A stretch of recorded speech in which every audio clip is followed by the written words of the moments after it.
오늘은 고착된 우리들의 생각이 얼마나 우리들을 스스로 불행하게 만들고 있는지에 대한 이야기를 좀 해보려고 합니다. 요즘엔 옛날과 다르게 졸업 시즌이 변했다고 하더라고요. 겨울방학이 시작되기 전에 졸업을 하니까 12월 말이나 1월 초가 되면 졸업들을 합니다. 가만히 생각을 해보면 중학교 졸업식까지는 부모님이 오셨던 것 같아요. 고등학교 땐 패스를 했고요. 그런데 저보다 더 위의 세대들은 아닌가? 우리 때도 그랬었나? 기억이 가물가물합니다. 어쨌든 졸업식 날과 입학식 날 부모님들이 참석을 하셨었죠. 반면 역시 기억에는 좀 가물가물하지만 입학식 졸업식 때 부모님이 참석하지 못하는 경우도 엄청 많았어요. 우리들의 삶이 그리 녹록하지 않아서 각자 저마다의 환경도 다 달랐고요. 그래서 그 축하의 자리에 축하받지 못하고 친구들의 가족을 지켜봐야만 했던 많은 아이들이 있었죠. 그리고 우리는 그것을 불행이라고 생각을 합니다. 그리고 불우한 환경이라고 말을 하기도 하죠. 그런데 저는 이런 논지의 화법이 이해가 잘 되지 않더라고요. 우리들은 80억 개의 얼굴이 있고 80억 개의 인생이 있어서 80억 개의 환경이 만들어져 있습니다. 이 환경은 각자 자신의 인생을 살아가기 위해 만들어진 것들이어서 모두 각자에게는 다 안성맞춤이에요. 그 어떤 것도 불우하거나 불행한 환경은 없다는 거죠. 어떻게 하다가 저의 생각이 이렇게 만들어진 건지 사실 저도 잘 모르겠습니다. 어쩌면 어렸을 때부터 이런 생각들이 싹트고 있었을 수도 있고 어쩌면 어느 날 뚝딱하고 이런 생각이 생겼을 수도 있죠. 보통 저는 제 앞에 어떤 환경이나 미션이 주어지면 내가 가진 생각들, 정보들을 가지고 그 문제들을 해결해 가려고 노력을 합니다. 이 문제들을 해결하기 위해서 동원되는 생각들은 정말 온통 잡탕이에요. 동양, 서양, 고금을 막론하고 내가 알고 있는 모든 것들이 총동원됩니다. 여기에는 선악의 구별도 없어요. 필요에 따라서 아는 것들을 다 사용하죠. 그러다 보니 신호등을 위반하는 건 일수고 말이죠. 저에게는 안 된다거나 금기라거나 하는 모든 것들은 그저 하나의 정보 정도의 역할을 합니다. 내 아이의 졸업과 입학을 축하하는 일이 누군가에게는 아픈 기억으로 남기도 합니다. 내가 의도하지는 않았지만 말이죠.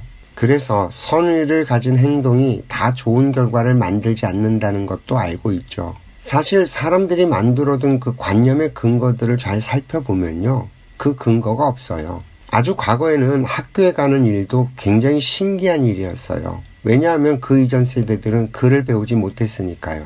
그러니까 자기보다 어린 자녀들이 학교란 곳을 가고 글을 배워서 지식을 쌓는 걸 쳐다보는 일이 얼마나 신기한 일이었는지 모릅니다. 당연히 학교 입학식이나 졸업식은 신나는 집안의 경사였겠죠. 그러나 저의 연배들로 이렇게 연차가 내려오게 되면 초중고 정도는 거의 70% 이상이 당연하게 다니는 흔한 일이 되어버렸죠. 이렇게 되면 문화는 또 한번 바뀝니다. 입학 졸업식에 참여할 시간이 안 되는 환경의 사람들도 많았을 거고요. 그럼에도 불구하고 한번 이렇게 뇌리에 박힌 생각들은 꽃다발을 사들고 사진 한 장이라도 찍어야 한다는 아주 불편하고 번거로운 일들을 만들어냅니다. 관념인 거죠. 이 관념의 덩어리는 2026년이 된 올해에도 어김없이 반복이 됩니다. 그리고 누군가는 불행해지고 누군가는 불편해지고 누군가는 여전히 축하할 만한 일로 남게 됩니다. 웃기지 않나요? 이런 게. 학교를 다니고 지식을 쌓고 하는 일이 밥 먹고 숨 쉬는 일처럼 당연해져 버린 이 시대를 살아가면서 80년이나 지난 과거의 환경에서 벗어나지 못한다는 일이 참 그래요. 어쩌면 우리들은 스스로 지옥을 만들며 살아가고 있는지도 모릅니다. 조금만 생각을 해보면 굳이 그럴 필요가 없는 것들을 가지고 말이죠. 다른 예를 한번 또 들어볼까요? 부모님의 훈계나 학교 선생님들의 훈계, 아니면 직장에서 상사들의 불효령 같은 건 어떤가요?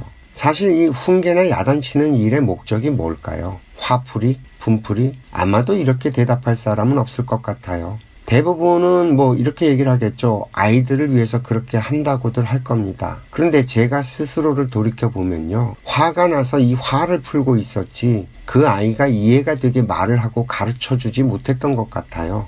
물론 지금도 잘 되지는 않아요. 제가 아이들한테 화를 내지 않은 지는 좀 오래됐지만 그것보다도 화를 낼 만한 일들이 많이 사라졌죠. 그럼에도 불구하고 이 지랄 맞고 지랄 맞은 성격 탓에 화가 나는 일들이 완전히 사라지지는 않았거든요. 지금도 여전히 화가 나면 화를 내긴 합니다. 그럼에도 불구하고 대상을 앞에 두고 화풀이를 하진 않게 됐습니다. 제가 이렇게 변하게 된 건 그 이유가 간단합니다. 문제를 해결하는 데 도움이 되질 않아서예요. 뭔가 잘못이라고 느껴지는 그 지점에서 일단 왜 그런 일이 벌어졌는지를 살펴보게 됩니다. 아마도 그 아이는 뭐가 문제인지 모를 수가 있어요. 아니면 문제가 그렇게 큰 문제가 될 거라고 생각을 못했겠죠. 만약에 문제가 될 거라고 판단이 됐다면 그렇게 방치하지만은 않았을 겁니다.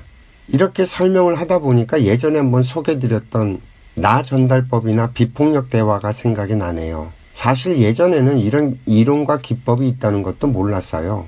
오히려 이번에 말하기 훈련 프로젝트를 만들면서 자료를 찾아보다 알게 됐죠. 그런데 이건 곰곰이 생각을 해보면 당연한 일이 됩니다.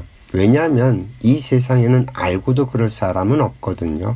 모든 사람들의 행동은 그 사람으로선 최선일 경우가 많습니다. 만약에 지금보다 훨씬 더 효과적이고 과학적이고 아름다운 방법이 있다면 그 사람은 분명히 다른 선택을 할 거예요. 그리고 또 한 가지 우리가 왜 그런 독서를 쏟아내는지를 살펴보면 그 이면에는 분명히 자신들이 원하는 결과물이 있다는 겁니다. 내가 원하는 결과물을 위해서 그렇게 행동을 하고 내가 편하기 위해서 그렇게 행동을 하는 거지 상대방을 위해서 그런 행동을 하는 게 아니라는 말입니다. 그런 뒤에는 이렇게 포장을 하는 거죠. 일단 화를 내고 독서를 쏟아내고 하는 일들은 쉬워요. 힘만 있으면 언제든지 가능한 일입니다. 부모도 선생들도 직장의 상사들도 아이들의 입장에서 보면 갑이자 권력자이자 힘을 가진 사람들입니다. 만약에 우리가 이렇게 힘이 비등한 관계라면 그렇게 함부로 화를 내거나 폭력적인 언어를 쏟아내지는 못하거든요. 같은 문제를 가지고도 사람에 따라서 다르게 행동을 한다는 건 결국 힘의 논리에 따라서 선택을 한다는 말입니다. 이걸 어렵고 힘들게 돌아가려고 하지 않는다는 거죠. 그런데 말입니다.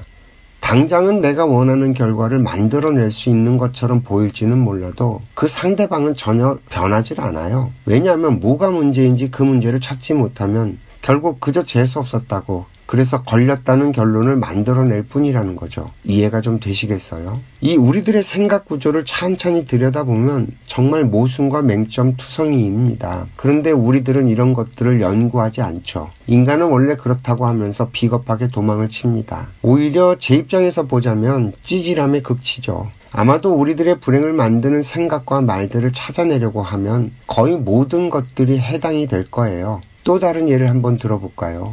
요즘 시대에는 자가를 가지고 살아야 한다는 생각들, 그리고 집이 자산이라고 하는 생각들, 그래서 재테크의 수단이라고 하는 생각들이 너무 강하게 자리를 잡고 있어서 이 생각들로 인해 스스로 불행해지는 사람들이 너무 많습니다. 사실 집은요, 내가 사는 공간입니다. 내가 잠을 자고 밥을 먹고 생활을 하는 공간이 그게 월세이든 전세이든 자가이든 무슨 상관이 있는지 저는 잘 모르겠습니다. 저는 지금까지 제 집이 없어요. 제 명의로 뭔가 소유하고 있는 것들이 거의 없죠. 내 것이라고 생각하는 집착이 많이 엷어져 버려서 누군가 뭔가 필요로 하다면 내어주는 편입니다. 가져가서 잘 쓰면 오히려 고맙다는 생각을 하고 말이죠. 저에게는 주어진 공간이 있다는 사실만으로도 감사하다는 생각이 듭니다. 아직까지는 살아있고 그래서 숨을 쉬고 있고 그나마 매일 일용할 양식도 주어지고 말이죠. 하루 한 끼만 먹고 산 지도 몇 년째라서 그렇게 많은 돈이 들지도 않죠. 예전에는 차가 있어서 그래도 어디든 마음대로 돌아다니곤 했었는데 요즘엔 차도 없어져서 어딜 돌아다니는 게 좀 어려워졌어요. 그런데 불편함을 느끼지 못합니다. 사실 부르는 사람도 없고 찾아갈 사람도 없고 그다지 가고 싶은 곳도 없어서 어떻게 보면 욕망이 사라진 것처럼 보이지만 그렇지는 않아요. 여전히 제가 꿈을 꾸는 것들이 있거든요. 이 지구에 평화가 오길 바라고요. 사람들이 행복해지길 바라고 말이죠. 오히려 저의 꿈이 너무 크고 욕망이 하늘을 찔러서 걱정이죠. 그저 집은 자기 생활에 맞게 존재하기만 하면 충분하다는 걸 사람들이 좀 알았으면 좋겠어요. 그 모든 게 관념이라는 틀에 갇혀서 자기 스스로를 불행하게 만들 뿐이라는 걸 좀 알았으면 좋겠고요. 그렇다고 해서 제가 모든 사람들에게 소유욕을 버리라고 말하는 게 아닙니다, 이건. 오히려 저는 모든 사람들에게 자신의 욕망을 맘껏 쫓으라고 늘 이야기를 하죠. 그래야 자기 인생길을 제대로 찾아갈 수 있다는 걸 저는 아니까요. 그 대신에 내가 욕망하는 걸 다른 사람한테 투영해서 그 상대방을 내 맘대로 하려고 하는 건 하지 말라고 말을 하는 것 뿐입니다. 그거는 해도 잘 되지 않을 뿐더러 그러다가 나중에 인과의 사슬에 걸려서 된통 당할 거라고 미리 알려주는 거죠. 얼마 전에 그 동생 녀석이 찾아왔어요. 제가 이 친구에게 늘 하던 말이 있거든요. 돈은 줄 사람이 줄 마음을 가져야 준다는 거예요. 아무리 우리가 계약을 하고 그래서 법적으로 줘야 할 돈이라고 해도 돈을 줄 사람이 주고 싶은 마음을 먹지 않으면 그 돈은 내 손에 들어오기 어렵다고 말을 하죠. 물론 이 친구가 사업을 하는 친구라서 그런 일들이 늘상 벌어지고 있어요. 그래서 항상 이렇게 말을 해줘도 세상의 관념에 사로잡힌 이 친구는 형의 말은 그냥 형의 말인 거고 하면서 살아가죠. 그러다가 덜컥하고 걸리는 날이 옵니다. 그 주기로 한 돈이 항상 생각한 대로 돌아오지 않거든요. 그런 날이면 제 생각이 나는지 전화가 걸려오고 그래서 만나서 이런저런 이야기를 듣고 돌아가죠. 아마도 여러분들도 그런 상황이 많으실 겁니다. 제가 하는 이야기가 항상 마음에 걸려 있는데 어느 날 그런 상황이 벌어지면 제 이야기 생각이 나겠죠. 그래도 얼마나 다행입니까? 이런 정보들이 있다는 게. 그리고 그런 정보들을 만났다는 게 말이죠. 부디 저의 이야기들이 여러분들의 삶에 도움이 되길 바랍니다. 그래서 좀 자유로워지시길 빕니다. 오늘 이야기는 여기까지입니다. 오늘도 들어주셔서 감사하고요. 행복하세요.